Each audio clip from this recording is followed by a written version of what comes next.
গত 9 মে রামনগর 2 ব্লকের জঙ্গলে মুন্ডহীন দেহ উদ্ধার হয়েছিল।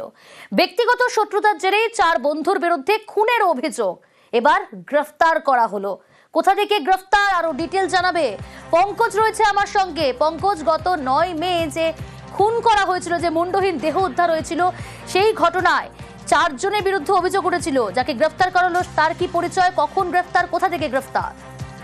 দেখো, গত কয়েকদিন আগে, এক সপ্তাহ আগে কিন্তু মূল অভিযুক্ত বাদে 3 জনকে গ্রেপ্তার করা হয়েছিল। তারপরে কিন্তু চেন্নাই থেকে গতকালকে কিন্তু রামনগর থানার পুলিশ গ্রেপ্তার করে মূল অভিযুক্ত আনসারুল শেখ ওরফে কালাকি। তোমাকে রামনগর 2 ব্লকের গোবিন্দপুরের একটি জঙ্গল থেকে এক ব্যক্তির পচা গলা মৃতদেহ উদ্ধার হয়, যার মাথা ছিল না।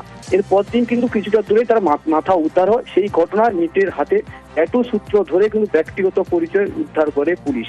মৃত ব্যক্তির নাম ছিল রাজীব দাস, দীঘা থানার মন্ডলা গ্রামের বাসিন্দা ছিল। পুলিশ তদন্তে নেমে জানতে পারে যে ব্যক্তিগত শত্রুতার কারণে গত 5 মে রাতে জঙ্গলের মধ্যে নৃশংসভাবে খুন করে 4 জন বন্ধু।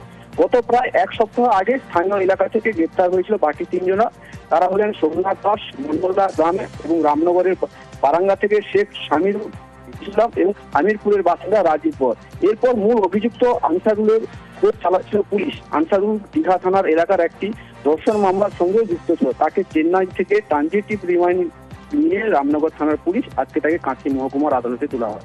তবে এই মূল অভিযুক্ত গ্রেপ্তার হলো। এই নিয়ে কিন্তু রামনগরের খুনের ঘটনায় মোট 4 জন গ্রেপ্তার হলো। প্রিয়াঙ্কা, বেশ। 7 দিন পর হাজিরা দিলেন অনুব্রত মণ্ডল।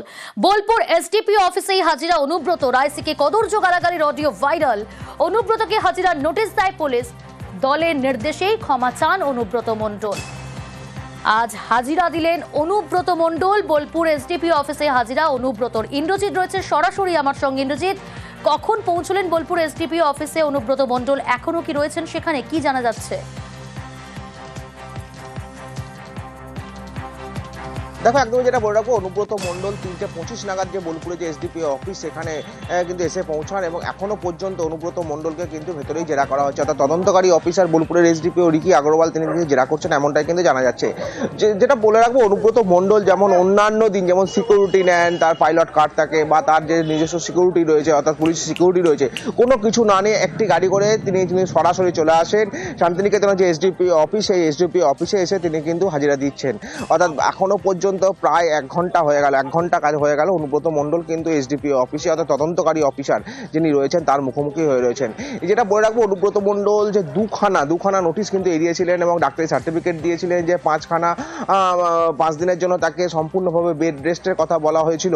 সেই বেড রেস্টের কথা 5 দিন আজকেই কিন্তু শেষ হয়ে যাচ্ছিল। অর্থাৎ কালকে হয়তো পুলিশ আবার নতুন নোটিশ জারি করতে পারতো, কিন্তু ঠিক তার আগেই অনুব্রত মণ্ডল কিন্তু এসে হাজিরা দিলেন তদন্তকাণ্ডে, কারণ অডিও কাণ্ডে। কারণ অডিওর যে সত্যতা, সেই সত্যতা বিচারের জন্য বা উনার অডিও না উনি বলেননি, এই সমস্ত বিষয়গুলো কিন্তু তাকে জিজ্ঞাসাবাদ করা হচ্ছে, এমনটাই কিন্তু পুলিশ সূত্র মারফত খবর রয়েছে।